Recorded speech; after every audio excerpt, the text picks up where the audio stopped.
நாள் பாவம் விடுவதற்காக சொல்லவில்லை. 1/4/2003 பிறகு பணிக்கு சேர்ந்த தொழிலாளி பணி ஓய்வு பெறும் பொழுது அவருடைய நிலைமை என்பது மிகவும் மோசமான நிலைமை. இப்ப இந்த தொழிலாளிகளுக்கு இதை எடுத்து சொல்ல வேண்டிய ஆள் யாரு? பிரச்சனையே என்ன? பிரச்சனையே இப்போ நம்ம ஓய்வூதியர்கள் இருக்கிறார்கள். இந்த ஓய்வூதியர்கள் இப்ப டிஏ கிடைக்கலன்னு நிறைய போராட்டம் நடக்குது, கோர்ட்ல வழக்கு நடக்குது, ஓய்வூதிய சங்கங்களுக்கு மத்தியில சண்டையெல்லாம் நடக்குது. நான் தான் வாங்கி கொடுத்தேன், நீ தான் வாங்கி கொடுத்த, அப்படி சண்டை நடக்குது. யார் அதிகமாக போராட்டம் நடத்துறாங்க, சண்டையெல்லாம் நடக்குது. பிரச்சனை என்ன? இது இப்படித்தான் ஆகும், இப்படித்தான் இந்த நிலையை நோக்கித்தான் போகும் என்று சொல்கின்ற காலத்தில் இந்த காதல வாங்கி இந்த காதல விட்டா கூட பரவாயில்ல, 2 காதலையும் வாங்காம போய்கிட்டு இருந்த தொழிலாளி சந்திரன் இங்க இருக்கிறார். 2005 சங்கத்தின் சார்பாக போடப்பட்ட ஒரு துண்டு பிரசுரத்தை ஒரு 4 நாட்களுக்கு முன்னாடி பார்த்தேன். அந்த துண்டு பிரசுரத்தில் என்ன இருக்கிறது? ஏற்கனவே இந்த ஓய்வூதிய திட்டத்தை 1998 ஒப்பந்தத்திலே போட்டு 2001 ஓய்வூதியம் அமலுக்கு வந்து 2005ஆம் ஆண்டு அதிமுக ஆட்சி காலத்தில் ஓய்வூதியம் நிறுத்தப்பட்டு விட்டது. ஓய்வூதியமே நிறுத்தப்பட்டு விட்டது. ஓய்வூதியம் கொடுக்க முடியாதுன்னு சொல்லி அதை எதிர்த்து வழக்கு போட்டோம். சிஐடியு சார்பாகத்தான் அந்த வழக்கு போடப்பட்டது. சிஐடியு சார்பாக நடந்த அந்த வழக்கினுடைய இறுதி விசாரணையின் போது அன்றைக்கு வழக்கறிஞர்கள் வேலை நிறுத்தம் செய்த காரணத்தினால் வழக்கறிஞர்களால் நீதிமன்றத்திலே நேரடியாக ஆஜராக முடியவில்லை. ஆனால் வழக்கு இறுதி விசாரணைக்கு வருகின்றது. எனவே நம்முடைய வழக்கறிஞர் சங்க நிர்வாகியாக இருந்த சந்திரனை அழைத்து, நீ போய் வழக்கறிஞர் வராவிட்டால் வழக்கை தள்ளுபடி செய்து விடுவார்கள், எனவே பாட்சி என்ற அடிப்படையில் நீங்கள் போய் ஆஜராகுங்கள் என்று சொல்லி இவர் போய் நீதிமன்றத்திலே ஆஜராகி, நீதிபதி ஏன் ஓய்வூதியத்தை நிறுத்தினீர்கள், எங்களிடம் பணம் இல்லை அதனால் நிறுத்தினோம் என்று சொல்லும் பொழுது, இல்லை பணம் இருக்கிறது, இவர்கள் தவறான தகவலை சொல்கிறார் என்று சந்திரன் நீதிமன்றத்திலே பேசி அதை ஒட்டி நீதிமன்றம் இடைக்காலமாக ஒரு உத்தரவு போட்டு ஓய்வூதியம் வழங்க உத்தரவிட்டது. ஓய்வூதியம் வழங்க உத்தரவிட்டது. அப்போது சிஐடி ஒரு நோட்டீஸ் போட்டது. அன்றைக்கு அரசு சார்பாக நீதிமன்றத்திலே வாதாடியவர் அன்றைய அட்வொகேட் ஜெனரலாக இருந்த சந்திரன். நம் சார்பாக நீதிமன்றத்துக்கு போனது எம் சந்திரன். அன்றைக்கு சிஐடி போட்ட நோட்டீஸிலே சந்திரன் வெர்சஸ் சந்திரன் என்று அந்த நோட்டீஸ் போட்டு நடந்த விஷயங்களெல்லாம் சொல்லுகிறோம். நான் அதுக்குள்ளெல்லாம் போகல. அந்த நோட்டீஸில் கடைசியாக எழுதி இருக்கிறோம். 2005 போடப்பட்ட நோட்டீஸ். அந்த நோட்டீஸில் கடைசியாக ஒரு வார்த்தை எழுதியிருக்கோம். என்ன என்றால், நம்முடைய ஓய்வூதியத்தை பொறுத்தளவில் இந்த ஓய்வூதியத்திற்கு நித்திய கண்டம் பூரண ஆயுசு எழுதி. நித்திய கண்டம் பூரண ஆயுசுனா என்னன்னு தெரியுமா? சாதாரணமா சொன்னா செத்து செத்து பிழைக்கிறது. சாகர மாதிரி இருக்கும், உழைச்சுக்கணும். சாகர மாதிரி இருக்கும், உழைச்சுக்கணும். இதுதான் இந்த பென்ஷன் கதை என்று 2005 சம்மேளனம் வெளியிட்ட அந்த துண்டு பிரசுரத்திலே, சிஐடி வெளியிட்ட அந்த துண்டு பிரசுரத்திலே சொல்லி இருக்கிறோம்.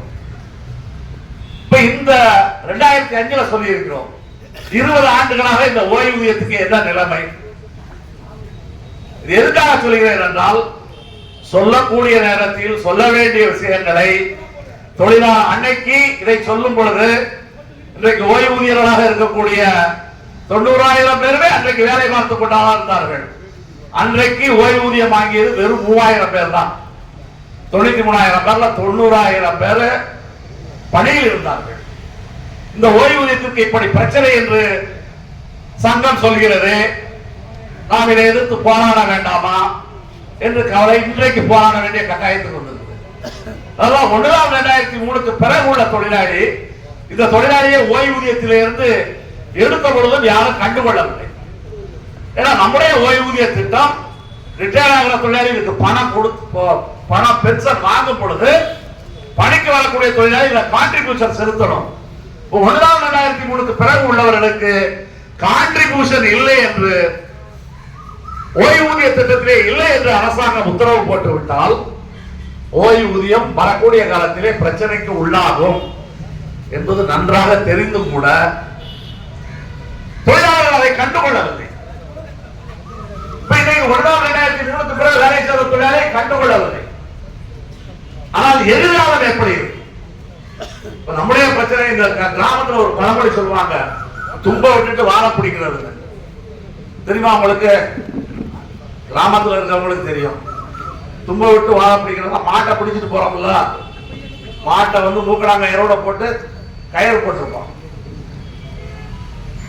அதை பிடிச்சிட்டு போறதை விட்டுட்டு மாட்டை ஓட விட்டுட்டு வாழை பிடிச்சு மாட்டை நிறுத்துறது, அதுக்கு பேர் தும்புன்னு பேரு. அந்த கயிறுக்கு பேர் தும்புன்னு பேரு. அதை பிடிச்சுதான் மாட்டை நிறுத்த முடியும். வாழை பிடிச்சு மாட்டை நிறுத்தணும்னு முயற்சி பண்ணா என்ன ஆகும்? கஷ்டமும் கூட மாறி எத்தனாலும் எத்தவும் செய்யும்.